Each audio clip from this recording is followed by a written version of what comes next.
Halo teman-teman, apa kabar? Tetap sehat dan tetap semangat menjelang hari-hari Piala Dunia ya. Sebentar lagi Piala Dunia di Qatar akan digelar. Dan topik bahasan kita akan juga soal Piala Dunia, tapi Piala Dunia U20. Bukan soal Piala Dunia U20, tapi saya akan bicara soal timnas U20 yang dipersiapkan untuk Piala Dunia U20. Nah, ini ada kaitannya dengan pertandingan melawan Prancis U20 pada Kamis malam kemarin ya. Teman-teman tahu hasilnya seperti apa? Timnas U20 kalah telak 0-6 dari Prancis U20. Kita lihat bahwa ada perbedaan jauh di permainan kedua tim. Ada sebuah perbedaan yang cukup telak atau cukup kontras antara Prancis U20 dan Indonesia. Pelatih Sintayong sudah mengkhawatirkan kekalahan ini walaupun dia tidak mementingkan hasil akhir ya. Dia menyebut khawatir pemainnya kelelahan ya. Soalnya pemain baru sampai di Spanyol pada Selasa 15 November. Lalu berlatih sehari 16 November dan langsung main melawan Prancis U20 yang levelnya dua kali di atas Indonesia mungkin ya. Dan tentunya ini juga sulit dijadikan alasan ya, walaupun ya fisik seorang pemain adalah kunci atau dan harus sudah jadi resiko mungkin di event-event berikutnya mereka akan tampil seketat ini dengan jadwal yang ketat. Baiklah, kembali ke Prancis U20. STY selain menyoroti soal kelelahan, dia juga menyoroti mental pemain dan hingga uji coba ke-8 melawan Prancis U20 di Turki dan di Spanyol, di Pinatar Arena ini, timnas U20 masih memiliki kelemahan yaitu takut dengan lawan. Kita tahu bahwa Prancis U20 ini memang postur tubuh mereka sangat bagus, skill mereka sangat bagus, permainan secara tim sangat bagus, dan mereka adalah pemain-pemain kelas dunia. Klub-klub mereka adalah klub-klub papan atas. Ada yang main di PSG, ada yang main di Bordeaux, ada yang main di Benfica, ada yang main di Liga Inggris juga. Jadi memang kalau dibandingkan diadu secara head to head memang kalah jauh. Tapi tetap saja tentu ada beberapa hal yang harus disoroti dari kekalahan telak ini.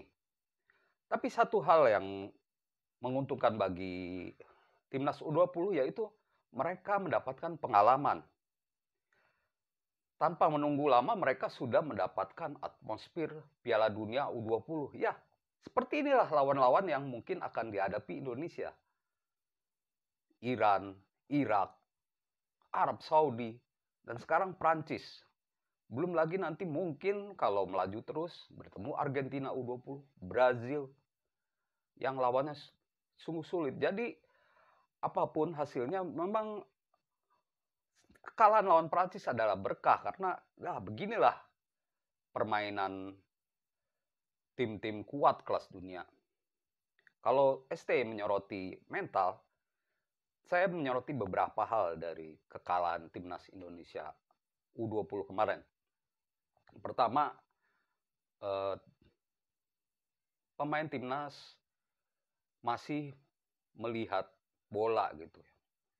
Dari 6 gol yang terjadi lawan Prancis U20, saya melihat bahwa banyak sekali pemain Prancis yang berdiri kosong gitu dan nggak mendapatkan umpan dengan mudah dari rekan-rekannya. Sedangkan pemain Indonesia terkecoh karena hanya melihat bola, sedangkan pemain dibiarkan lepas. Itu satu kekurangan Indonesia.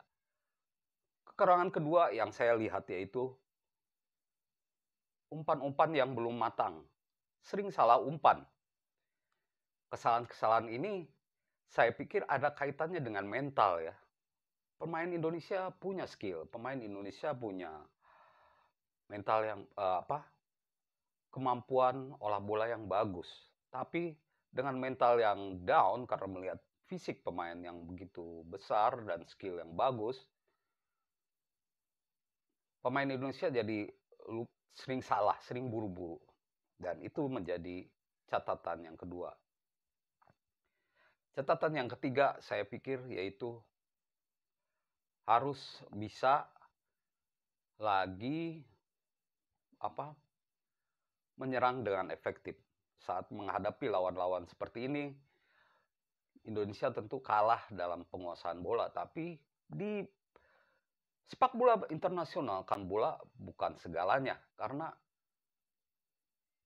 tim yang kalah penguasaan bola, teman-teman lihat saat Barcelona melawan Inter Milan, Inter Milan masih bisa menang dan bisa juga imbang di dua leg.